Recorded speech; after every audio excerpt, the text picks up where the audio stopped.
حلال کمانا جو ہے یہ مسلمان کے لیے فرض ہے، حلال کمائی کمانا جو ہے فرض۔ حضرت عمر رضی اللہ تعالیٰ عنہ کے دور میں ایک شخص جو ہے مسجد میں پڑا رہتا، مسجد میں رات دن رہتا، اللہ کی عبادت کرتا۔ ایک دن حضرت عمر نے پوچھا کہ بھائی تو جو ہے رات دن مسجد میں رہتا ہے، اللہ کی عبادت کرتا ہے، تیرا بال بچوں کا خیال کون رکھتا ہے؟ تیرا گھر کا خرچ جو ہے وہ کیسے چلتا ہے؟ تو اس شخص نے کہا کہ حضرت میرا بھائی ہے، وہ کماتا ہے اور اسی سے جو ہے وہ میرے گھر کا خرچ چلتا ہے، وہ حلال رزق کماتا ہے اور میرے بال بچوں کی پرورش کرتا ہے۔ تو حضرت عمر نے فرمایا کہ وہ تیرا بھائی جو فرض اور نفل ادا کر کے، فرض اور واجبات ادا کر کے جو ہے مسجد سے باہر جا کر مارکیٹ میں جا کر تجارت کرتا ہے، بزنس کرتا ہے، وہ تجھ سے بہتر ہے۔ تو پتہ یہ چلا کہ حلال رزق کمانا جو ہے یہ کوئی عیب کا کام نہیں ہے نا۔ مسلمان جو ہے اگر بزنس نہیں کرے گا، تجارت نہیں کرے گا تو آگے کیسے بڑھے؟ اسلام نے جو ہے پیسوں کو جو ہے دولت کو برا نہیں کہا ہے، شریعت میں جو ہے دولت کمانا یہ بری بات نہیں ہے، ہاں دولت کے نشے میں خدا کو بھول جانا یہ برا ہے،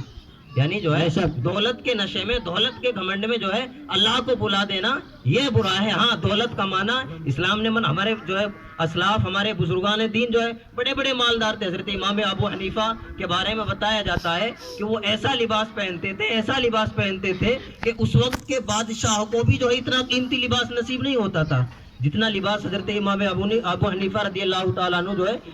جتنا قیمتی لباس پہنا کرتے تھے۔ حضرت ابو بکر صدیق رضی اللہ تعالیٰ عنہ اتنے مالدار کہ انہوں نے جو ہے کئی غلام خرید کر جو ہے آزاد کر دیے نا، اور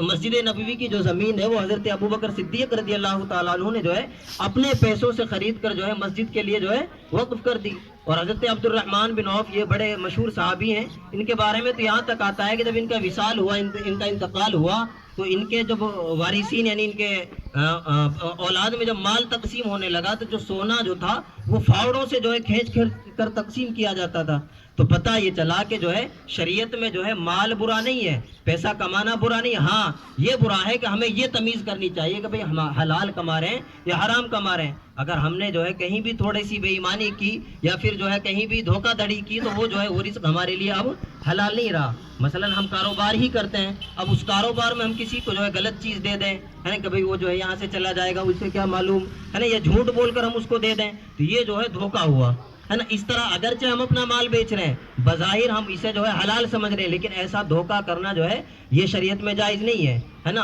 ہمیں بتا کر اگر ہم کوئی چیز بیچ رہے ہیں تو بتانا ہوگا کہ بھئی اس میں یہ کمی ہے، اگر تمہارا جی چاہے تو جو ہے آپ اسے لے سکتے ہو، اگر تمہارا جی چاہے تو جو ہے مت لو۔ بتا کر جو ہے ظاہر کرنا یہ جو ہے ضروری ہے، دھوکہ دھڑی جو ہے اسلام میں جائز نہیں ہے۔ تو طلب الحلالی فریضۃ علی کل مسلم، اللہ کے رسول نے فرما دیا کہ حلال رزق کا طلب کرنا جو ہے یہ ہر مسلمان کے لیے فرض ہے نا۔ فرائض یعنی جو ہے اللہ کے جو فرائض ہیں، نماز اور روزہ، حج اور زکوٰۃ، ان سب کے بعد سب سے اہم فرض اگر کوئی ہے تو وہ جو ہے حلال رزق کمانا ہے، سب سے اہم فرض ہے نا۔ تو کیونکہ یہ مال کمانا، بچوں کی پرورش کرنا، ماں باپ کا خیال رکھنا یہ بھی جو ہے عبادت ہے نا۔ یاد رکھیں کہ حلال کمائی کمانا، بال بچوں کی پرورش کرنا، اپنے ماں باپ کا خرچ چلانا، بیوی کا خرچ چلانا یہ بھی جو ہے مسلمان کے لیے ضروری ہے۔ اگر وہ حلال رزق کما کر جو ہے اپنے بال بچوں کی پرورش کرتا ہے تو آپ یاد رکھیں کہ جو ہے وہ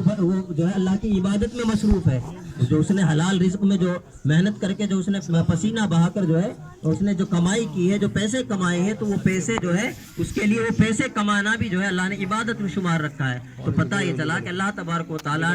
کے جو ہے ہم پر بے شمار احسانات ہیں۔ اللہ نے فرمایا کہ وَإِن تَعُدُّوا نِعْمَتَ اللَّهِ لَا تُحْصُوهَا، نعرہ تکبیر،